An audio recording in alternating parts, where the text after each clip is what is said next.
two portions. I'll be taking the first part, that is the orbital region, including we're going to talk about the boundaries or the kind of a bone structure, including the structures which are covering the eyeball, right? And then definitely the muscles, extraocular muscles that you guys are hearing it from the neuro along with the movements and the actions and the attachment. And then we're going to quickly review the nerves and the vasculature. And if we get the time, I have put up some cases at the end, so we can discuss it, or I'll just leave it as is and then you guys can see yourself later on. Okay? So first of all, if you guys were there in the lab, last week I think we talked about the boundaries of the orbit.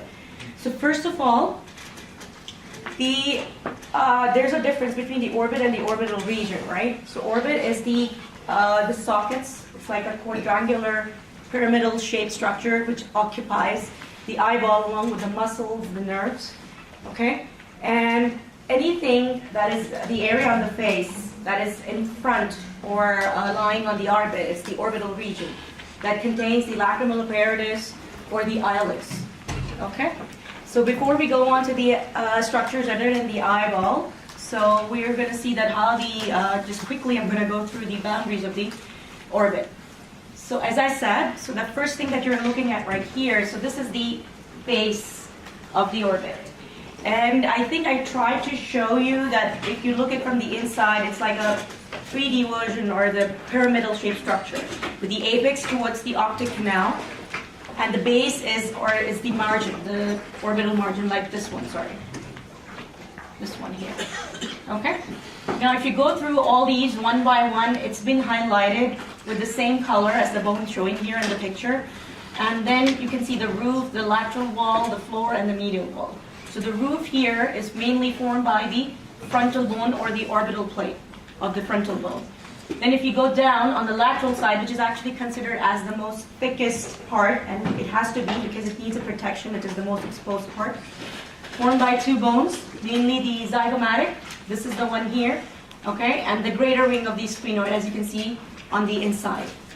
Then on the floor, we have two, again, the maxilla, this is the orbital process of the maxilla forming the floor, along with the zygomatic bone again. Now the medial wall, before I proceed on the medial wall, now this one here is actually considered as the weakest point of all the boundaries and of all the walls, okay? And it's the floor is actually separating or sitting on the maxillary sinus. So if there's any injury and trauma, so that this portion, especially the floor here, can easily get ruptured. And we can see that what's going to happen later. And this is the medial side. As you can see, if you go from outside to inside, so this is, again, the frontal process of the maxilla. Then you have the lacrimal bone. Then you have the ethmoid. And then lastly, there's a small tiny portion, which is not actually shown here. It's a very small portion of the palatine bone. And I think I tried to show a lot of you in the lab, but if you still have any issues, you can go back and check. Now, apart from all these things, you can see some openings here inside if you look deeply. Now, number one is this one right here. Can you see these two openings? These are actually the openings for the anterior and posterior ethmoidal vessels and the nerves. Now, can I ask somebody where the anterior and posterior ethmoidal arteries are coming from? You should know this by now. Sorry? I'm talking about the anterior and posterior ethmoidal arteries. Anybody? Ophthalmic artery, all right, good. And what about the nerves? Ophthalmic.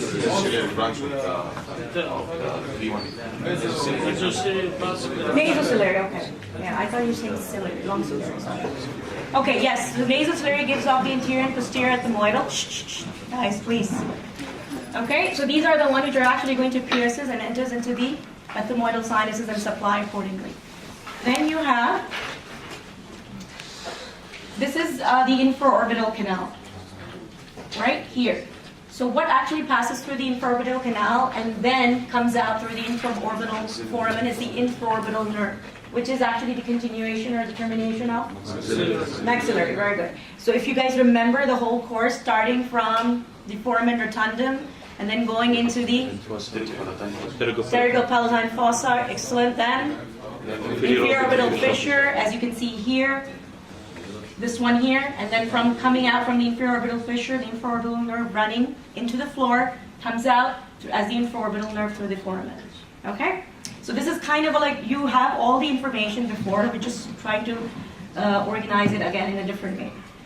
Then, we have like the superior orbital fissure, optic canal, then you have superior orbital fissure, and then you have inferior orbital fissure. And you can see the structures highlighted here, they're actually coming or entering or exiting the orbit through these openings. Okay? Now, moving on to the structures which are actually present on the front. So this is the frontal, you're looking at the eye, right? I'm not going to go into the detail of the eyeball. We're just going to see the appendages which are looking at it right here. So first of all, everybody knows that if you go and see the structures from the front, you have the different layers within the eyeball, right? The first one is the... No, okay, so first of all is the fibrous layer, which when you're going to do the eyeball and the histological section, then you'll know. And the fibrous layer composed of two things, the cornea and the sclera. Okay, so the cornea is the one which is highlighted which is numbered as 2. So this whole thing is the cornea. And the rest of it, the white part, is the sclera. And the junction between the two, as you can see highlighted with red, is the limbus. Okay, all right? And then in the middle, you have an opening or the aperture, that is the pupil. Now, apart from that, can you see this highlighted yellow area here? So this is actually the opening, or you call it as the palpebral fissure. This is kind of like between the two lids. When the eyes are closed, this opening is closed, right? When the eyes are open, so you have a little bit of opening or the palpebral fissure that's highlighted as yellow. Now, apart from that, you can see there is a medial angle and lateral angle of the eye. You guys have heard about it before. Remember the angular artery termination? Another name for the angulation is the canthus. One here, one here. These are important in terms of when you're going to talk about the drainage of the lacrimal secretions or the lacrimal fluid. Okay, then next thing is, now this is actually the sagittal section and you're looking the eyeball from the mid-sagittal view. All right, now these are the few structures which you can see here. So this is the eyeball right in the center. Then you have the optic nerve. This is the lens here. Now this is the details that you'll be doing it separately. Now, if you look at this one here, for example, the green highlighted portion here, everybody knows the levator palpebri superioris, right? So levator palpebri superioris is coming and is attached to the back of the greater ring of the sphenoid. Again, as we just saw it in the margins of the orbit. Then, as you can see, it's actually kind of inserted inside the lids. That's why when it contracts, it's elevate the lids. This is the orbicularis ocular muscle you're looking at. This is the orbital part. And the one here, this is the palpebral part. And this is something you have done it in the facial muscles. Now, if you can see here, these are the different parts of the fascia. This is the retroorbital fat. It's occupying the majority of the area and providing it for further support to the eyeball because it's a delicate structure. Now, if you see this portion here, the one which I'm pointing, I don't know whether you're able to see it from the back, the pointer here. So remember the palpebral fissure that I was talking about? So when you're opening the eyes, so the palpebral fissure will be more exposed. And it's actually the space between the different layers, which we're just going to show you in a more zoomed picture. So then you'll see that how the lacrimation and the fluids actually kind of flow within it. So this is the area we're going to see, and we zoomed in, and then we're going to see that how the different parts are located. So first thing is, if you look at the pointer here again, the levator palpebri superioris, it's coming from the back, the sphenoid, and then going to attach into the skin. Can you see that? So this is the upper eyelid, this is the lower lid, these are the eyelashes here. Now this is the sclera right here. Okay? So this is the sclera. Sclera is the white portion. And this is the junction of the sclera and the cornea. Can you see? So this whole thing is the cornea. Here, it's been highlighted as this one. This was actually the conjunctiva, and this is the cornea. The green portion here in this picture, you can go back when you're going to open the presentation if you want to look at the margins. So this is the extension of the cornea shown in this picture, highlighted as green. So if you look at it here, so between the levator palpebri superioris, now behind, and then you have this is the superior tarsus muscle. Actually, what happens is the levator palpebrae superioris comes down and splits into, and kind of attaches to the skin and to this thing. This is called tarsal plate. It contains the tarsal glands. Okay? These are also called as Meibomian glands.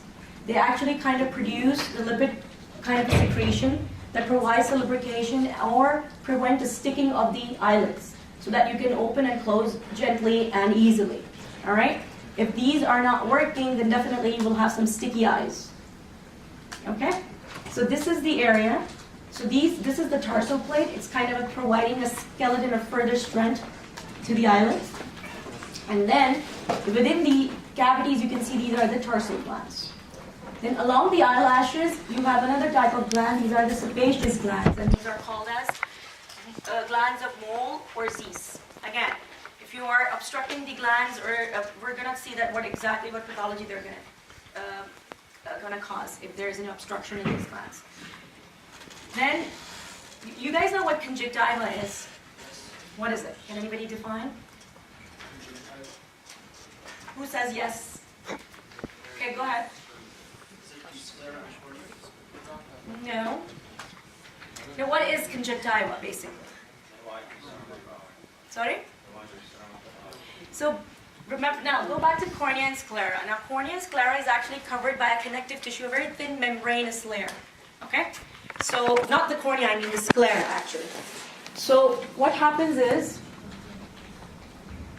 so can you see this area, which I'm pointing it out? This one here, here, here. All right? So this is actually the layer which is lining this thin membranous layer. Like, for example, if you take the lid and then you lift it up, you can see a very shiny, smooth layer, and you can feel that there is something like glycery kind of a thing underneath your lids, right? So that's the conjunctiva you're feeling. So that conjunctiva is actually kind of reflecting over the eyeball as well, on the sclera. Okay, so it's kind of a reflection. Like, for example, if I trace this, so this is the cornea, right? So this is this whole thing. Underneath the eyelid, the lining portion. So one portion is skin, the other part of the lid is lined by a conjunctiva, which is called as the palpebral conjunctiva. Okay? Now, if you trace this palpebral conjunctiva all the way up, up, up, and can you see this green area here? So it's kind of reflecting back on the sclera. Okay? Sorry. Yes? Sorry, yes. So it's like kind of a fold and layer, right? So this is the palpebral, and the one which is reflecting back on the eyeball, that's the bulbar. Very good. So that's the bulbar conjunctiva, and that's the scleral conjunctiva. Still, if you guys are a little confused about it, as I said, this is the picture here. Can you see this green line here? Mm-hmm. So this is actually highlighting the palpebral conjunctiva. This is the one layer. Then once you go back and reflect on it, so this is kind of a reflection, the green area here, and then goes back and comes on the eyeball. So this is just providing a further smoothness and further lubrication, and it also provides a certain nourishment to the cornea, or to the sclera. And do you see the small, tiny vessels? See, these are actually the part of within the conjunctiva. Okay, now remember the ptosis associated with the oculomotor nerve injury? You guys have done it a lot, right? Horner syndrome. Why it happens? Yes? Because the sympathetic fibers supply the vessels. Okay, so partly this levator palpebrae superioris, not the whole muscle. Some part, because it's a skeletal muscle, right? So that's why you can move up and down. But one portion of it, which is actually kind of associated, or it's with the tarsals, called the superior tarsal muscle or the Muller's muscle. That is actually supplied by the sympathetic innervation. Okay? So when you have a problem in this muscle, in this particular muscle, then there is a drooping of the eyelid. Okay? Especially associated with the oculomotor nerve injury. And the green areas here, the one here and the one below, these are the fornix, or the reflection, the area where the palpebral and the bulbar conjunctiva reflect on it. Okay? Are we all clear about it? I know it's too early to absorb too much information, but this is the schedule. Okay, so these are the three things that I left it. Why? Because superior fornix, sebaceous glands, and superior tarsal glands, or the along with the tarsal glands, because they're actually associated with some of the common pathologies. Like as I said, if you have a blockage in the ducts of the sebaceous glands, that means you can have some infection, which is called as the stye or the external eye. We're not going to go into deep into it. You can do it in the pathology. So just to give you an idea. Then if you have a blockage of the tarsal glands or the mammalian glands, then you have an internal stye, or if it's a cyst, it is called as the clasion. Superior fornix is an area where the foreign bodies can easily lodge in. So this is how it looks, stye on the right side, and then you have the clasion, the internal hordelum or the internal stye. Then next is the lacrimal apparatus, okay? So lacrimal apparatus contains of different parts, like mainly you have the lacrimal gland. Lacrimal gland is actually sitting or placed in the superior lateral portion of your eyes, right here, okay, in the orbital cavity along the lacrimal fossa, right, this one. Then you have some lacrimal ducts. From here, the lacrimal secretions comes in, which is kind of in a bactericidal secretions. They comes in, and then they kind of travel within this area. So basically, when your eyes are closed, they're kind of a sac, or there's an area, there's a space in which these secretions is going to travel. So this is the lacrimal gland giving up the lots of lacrimal ducts. Then you have this. Can you see this portion here? Mm-hmm. So this is actually, these are the canaliculi, or the small, very small canals on the medial side, along the medial angle. So this is the lateral angle, and this is the medial angle. And then you have certain openings in these canals, which are called as lacrimal puncta, or punctum. And then all these canalicules, or the canals, are connected to this lacrimal sac. Lacrimal sac, again, sitting on the medial side of the eye, of the orbit, and you can see a little impression in the orbit as well. And then it will continue as the nasolacrimal duct. Nasolacrimal duct will open into the inferior nasal meatus. So once the secretions are built up, normally what happens is the lacrimal secretion comes in, and then they're gonna be, because of the gravity, through the ducts, they will be spread, kind of entering into the conjunctival sac, or the conjunctival area that we talked about in between the two folds. And once you blink, so this fluid, or this lacrimal position, they're going to be spread out evenly throughout the eye. And then whatever the debris or any foreign particles present here, it will be actually kind of flushed in through these openings, which are present into the medial side here.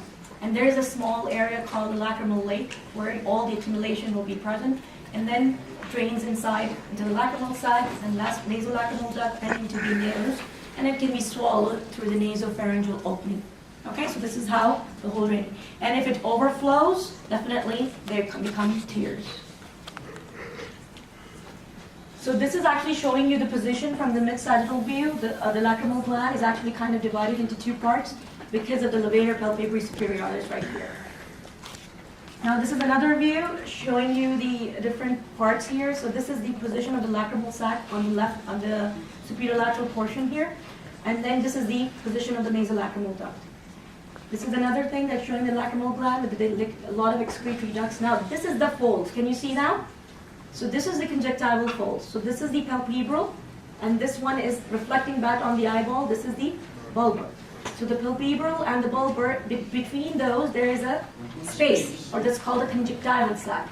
And in this conjunctival sac, all the secretions will be coming in. Again, the same thing. This is the way it's going to drain and goes back. So these are the few of the pathologies associated with the nasolacrimal duct obstruction, or the infection. Decrocystitis is the infection of the lacrimal gland, or the dry eye syndrome because of the irritation and all that. Now, the innervation of the lacrimal gland. We have talked about it so many times in the lab and maybe before in the lecture.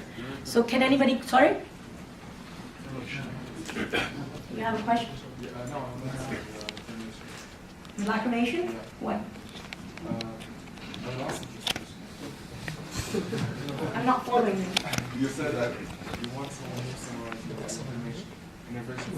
Yes. Lacrimal gland innervation. Yes, you want to do that? Okay, go ahead. Shh, guys, please.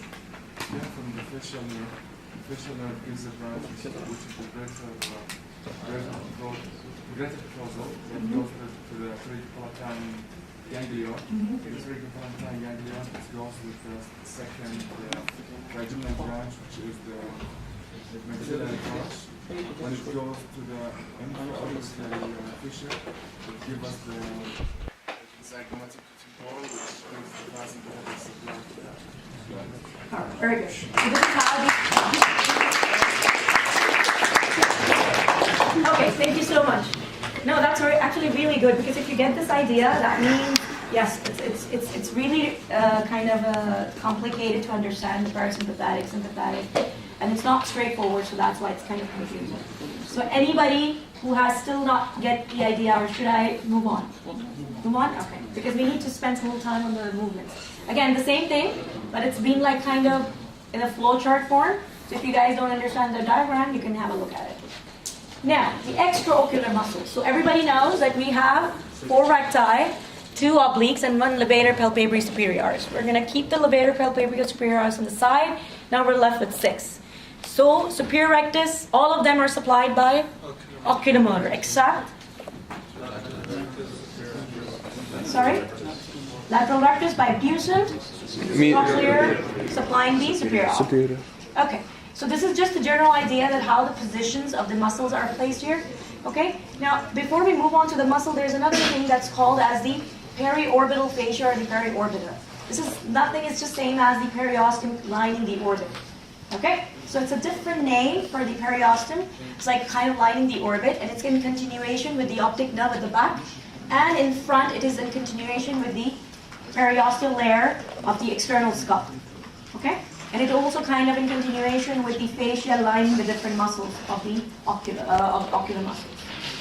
Another thing is that there is a called deep fascia of the eyeball, or the facial sheath of the eyeball, that's called tenon capsule.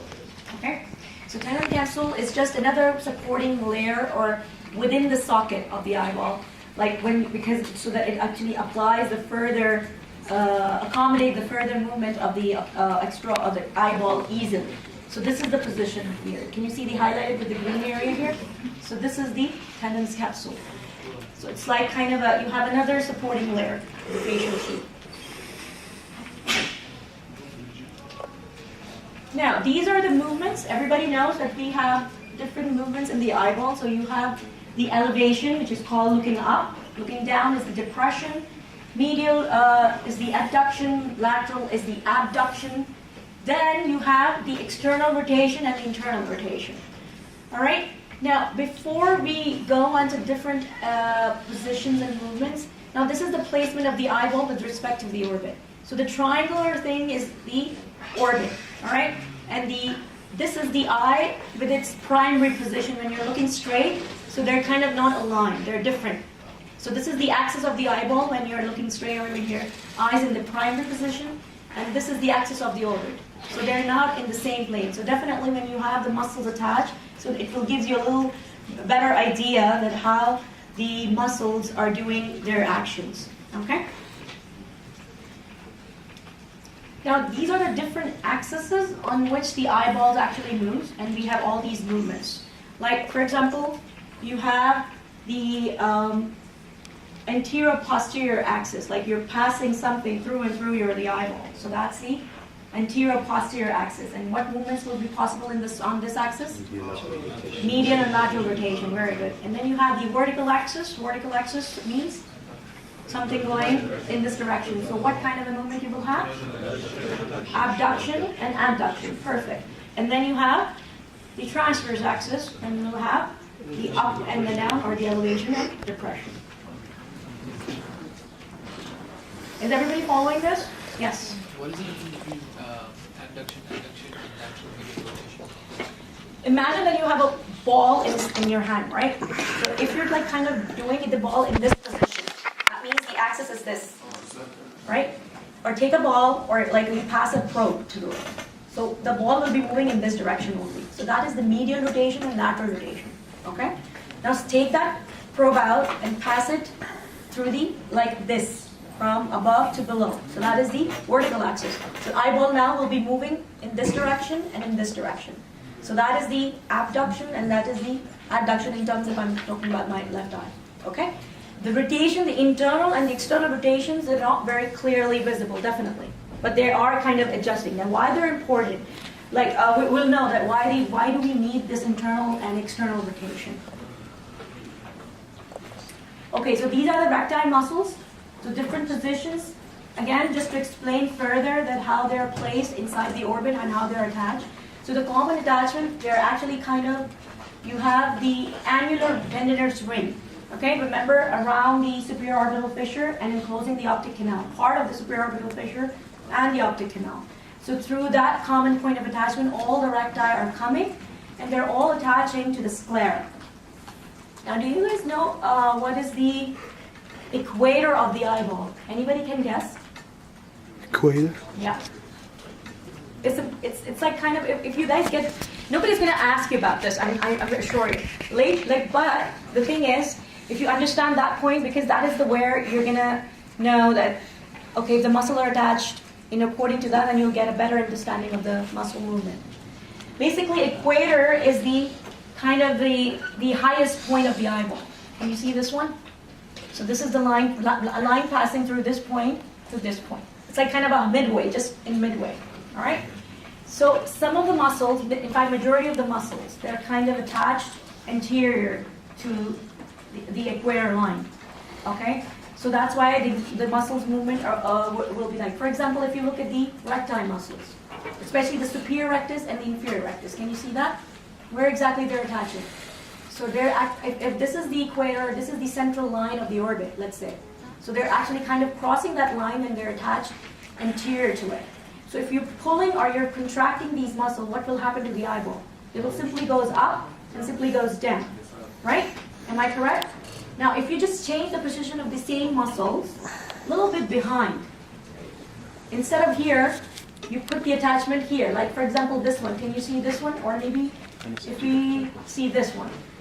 Now, look at the attachment of the muscles here. Compared to superior rectus, look at the superior oblique. Forget about the angulation, forget about the position. Just get this idea. Let's see that if you're pulling this muscle, what will happen to the eyeball? It will go down or it will go up? Down. Because the equator, or the axis on which the eyeball is moving, it's kind of, the muscle is behind that axis, or behind that equator line. Are you guys following me or no? No? Could you repeat that one more time? Okay. All right. Okay, forget about the equator. I think that this is like kind of confusing you guys. Now, again, imagine a ball in your hand. Again, the same example, and take a probe. All right? And then we're talking about the upward movement and the downward movement, the elevation and the depression, right? So, if you pass this probe in this axis, what is this axis I'm talking about? This is the transverse axis, right? Now, take a string and tie the string, one string in front of the transverse axis and one string behind the transverse axis. If I pull that string, like there's a ball with the axis which is moving in this direction, if you pull a string which is attached in front of the axis, what will happen? It will simply goes up, right? But if you just pull this another string which is tied behind that axis, and if you pull it, what will happen? It will go down. So that's why the superior oblique, instead of elevating it, it's depressing it, okay? Because the attachment, although they're all attached in the sclera, but the position of the attachment is different. So that's why superior rectus is doing superior movement. The inferior rectus is doing inferior movement. But the obliques, they're attached way behind. If you can see it, look at the compare attachments here. So this is superior oblique, and this is superior rectus. So the one which is behind, it's going to do the depression instead of elevation. And also because of the little bit of positioning here. Anyways, is everybody clear about it? So superior rectus, inferior rectus, lateral rectus, medial rectus. Easy. They're doing whatever their name is telling you to do. But the obliques, they're doing different. Superior oblique is doing the depression, and the inferior oblique is doing the elevation. Is that clear? Yes. Okay. Again, movements. So this is the point of axis here, you can see. So which axis we're talking about? Transverse axis again. Okay? So transverse axis, it means that we're kind of passing the probe through and through this. And look at the positions shown with the arrow. So if you can see, superior oblique you have superior rectus, superior oblique, and inferior rectus, okay? So these are the muscles which are actually showing you the position of the movements.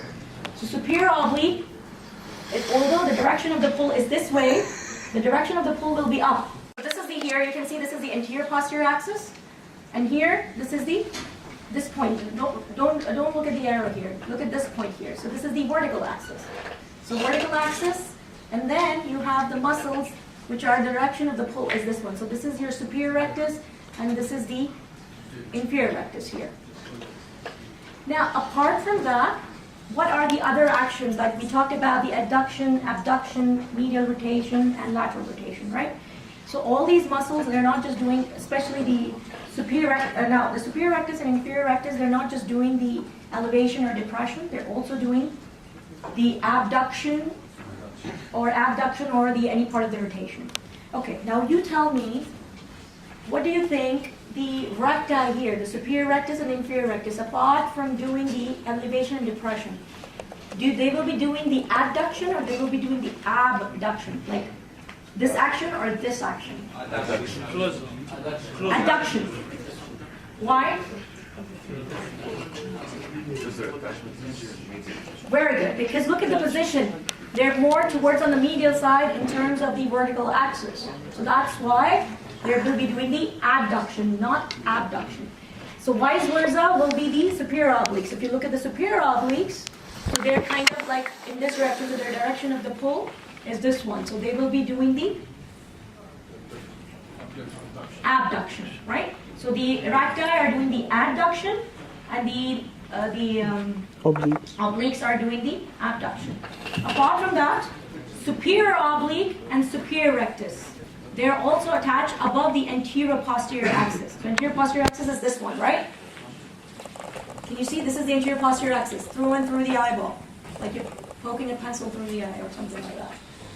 Okay? So this is the anterior posterior axis. So if the muscles which are attached above this axis will be helping in the medial rotation towards the nose, right? And the one which are present or attached below the inferior posterior axis, they will be doing the lateral rotation. Are you guys with me with this, or now are you lost? Okay. Now the things are going to be more complicated. Yeah. Can you tell me what's something wrong here or something different here? Not really. It says ocular muscle testing. Can anybody explain? Like, is it correct? Is it wrong? If it's correct, why is it correct? Come on. Anybody? Okay, let's focus. Forget about lateral and medial rectus. Let's focus on superior rectus and inferior rectus only, for now. What they're saying is, when you're asking the person, when you're testing the muscles, what are you supposed to do? You ask the person to look laterally and upward. Is that correct? Is that wrong? Look neat. It's correct. Okay. Yes, you're right, but why? Because it will pull upwards, and since the axis is different, it will like. Did you guys get it? What he just said? How many of you get the idea? Like, okay, this picture, this slide is definitely right. Okay, I'm not going to show you something wrong here, and it's been taken from your textbooks. But do you guys think that why are we doing this? Why are we doing the test opposite? Any common sense? Yeah, not everybody's awake because I used the word common sense. Yes.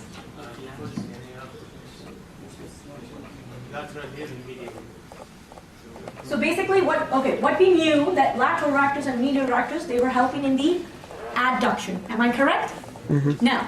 But if we're testing the person, we're doing the opposite. Yes. Okay. Perfect. Very good. Okay. Now I'll explain you. Now, can you guys remember we have two muscles responsible for elevation and depression. Am I correct?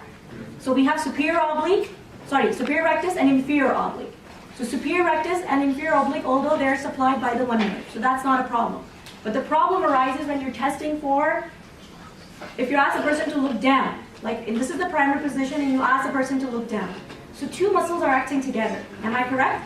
Inferior rectus and superior oblique. One of them is supplied by the oculomotor, the other one is supplied by the trochlear. How can you know that which one is the problem or where is the pathology? If you ask the patient to adduct and depress. Okay, so again, all right. Now, you're right. So what we're going to do is we're going to separate these two muscles out. So we make sure that we're testing them individually. Are you following me? Because we don't want to test them together. So we ask the person to look in this direction. Now look at the direction of the rectus. This is superior rectus. What is the direction of the superior rectus? This is the axis of superior rectus, right? So now, although they're helping when you're pulling them, they're actually kind of abducting the eyes, right? But you want to test it only superior rectus. So what you're going to do, you're ask the person to look laterally. What will happen? In that particular position, when the person is looking on this side, only one muscle is helping in elevation and depression, which are superior rectus and inferior rectus. We're not testing their adduction or abduction. We're just testing whether they're able to elevate or they're able to depress. Are you guys following me or not? So you're kind of separating this muscle from this muscle. So you ask the person to look laterally so that it comes in one axis. So when you're testing it, you're just testing superior rectus or inferior rectus. You're not testing obliques. Okay? All right? So for example, if I'm testing somebody's eye, so you ask the person to look straight, right? You ask the person to look laterally. That means you're checking for which muscle? Lateral rectus along with the Superior inferior obliques, right? They're the one who are actually helping the moving the eyeball in lateral position. But as soon as you put the eyeball in a lateral position and you ask the person to move up and down, only superior and inferior rectus are doing it. Superior oblique and inferior oblique are out of the range. They're not able to do it. So that's why you ask the person to do the opposites. You ask the person to look laterally when you're testing superior rectus and inferior rectus, and you ask the person to look medially when you're looking inferior oblique and superior oblique. So when you mention, like for example, when you're reading a book and you're scanning it, what do you guys do? First you converge, and then you start scanning up and down, up and down. Am I correct? Which muscles you're using?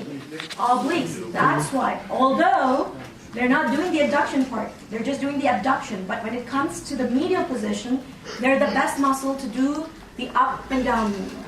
Now it clears? Makes sense? Yes. So in the test, the opposite side. But Yes. mainly the oblique, they move lateral, yeah? Like, yeah, when it comes to the abduction and adduction, then definitely it's the abductors are the obliques. Okay? Is it clear now? I hope so. So this is how it is done. So these are the nerves. I'm going to update this picture. I know it's too complicated for you. I'm going to make it a little simplified. I didn't get the time, but I'll do it and I'll upload it. So these are the different nerves. So we have oculomotor, trochlear, and abducent. Everybody knows that. Okay? And autonomic nerve for the lacrimal, we already talked about it. Now regarding the ciliary muscles and everything, that will be taken up by Dr. Faisal in a separate lecture. So I'm not going to go into that. Okay? So this is, again, now these are a few of the important vessels of the orbit.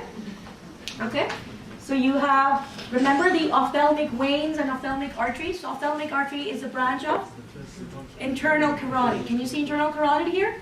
So this is internal carotid. This is the cavernous sinus here. Okay, internal carotid gives off ophthalmic artery, which actually comes inside the orbit through the optic canal. Okay, I showed you the structures entering into it. And then you have the ophthalmic giving off different branches like lacrimal and all the muscular and all the retinal branches. You have ethmoidal branches. So these are all coming from the ophthalmic. And then you have the supraorbital, also branches of the ophthalmic, this one here.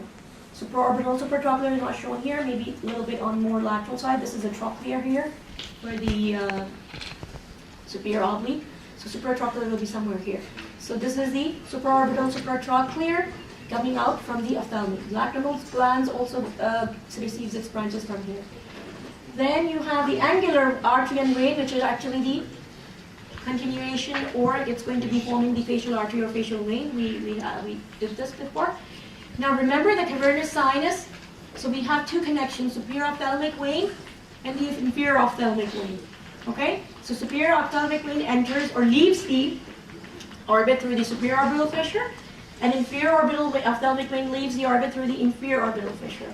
And superior one connects it to the cavernous sinus, inferior one with the cavernous sinus, and also to the pterygoid venous plexus. And that is why it's important if you have a facial infection or the embolus in a triangular area or the danger zone. That's why it can be easily transmitted back into the cavernous sinus. Okay, cases. Let's wake up. So 53-year-old female was playing a racquetball without the eye protection and was hit in the right eye. She complains of pain, double vision, and numbness of the skin of her lower eyelid. What injury could account for these findings? Now, think about it. Orbit. Now there's a fracture. What do you think that what will be the most possible area getting damaged? Floor. Excellent. What could be the presentation? Numbness, where? Okay, around the issues, you have an infraorbital nerve, okay, supplying this area, perfect. What else? What about the muscle movement? Definitely there will be ecchymosis and bruising and all that, fracture, pain. But what about the muscles? Inferior rectus is dropped. Want to touch? Sorry? Inferior rectus is dropped. Okay, very good. And then what will happen? So the eyes are pointing downward. They will not be able to look upwards. Very good. So this is the picture, and then you have the drum top of the eye, infraorbital pressure usually increased. Then you have an inferior orbital wall, entrapment of the inferior orbital structure, mainly the inferior rectus and the infraorbital nerve. Clear? All right.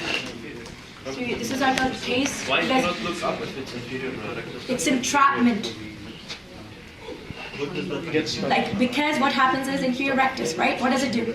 You kind of holding the muscle in the bones. It's trapped within the fracture of the bones. So eye is pulled down. All right? It's not because of the paralysis of the muscle, it's because of the entrapment of the muscle. Make sense? Uh-huh. Next case. That was easy for you guys. The difficult ones are for the exams. No complications. He complains of sagging Okay, so eyelid. 55-year-old had carotid surgery on the left blockage, no complications. He complains of sagging eyelid on the same side. This is what it looks like. Very good. See, I told you, the hard ones are for the exams. So this is like disruption of the symptomatic outflow of the orbit, triad, you already know, meiosis, ptosis, and then hydrosis. This should be on your fingertips now. Okay. So closed head injury with numerous other injuries. She recovered after losing consciousness for 2 hours. She complains of double vision when asked to look to the left. What do you think? She complains of double vision when asked to look on the left side. And okay, this is how she looks like. Which nerve? Abducent nerve, very good. Okay, because she's not able to look on it. It's more actually, and the diplopia will be more obvious. If you look at these kind of people, like if you look at it in the primary position, it will not be that obvious. But as soon as you ask the person to move, because the diplopia actually kind of increases because of the lateral here and medial here. So this is the 6th nerve palsy. Okay, so again, double vision shows intracranial hemorrhage. You're examining the extraocular muscles, so these are the one. Anybody? Oculomotor. Out and down. Very good. Yes, you have a question? You were raising your hand. You used the terminology in the previous case. Sorry? It's not a terminology. It's an ear off white female. Ear old. It's just a short. 13-year-old white female. All right, guys. Thank you. Any questions? No. All right. Thank you.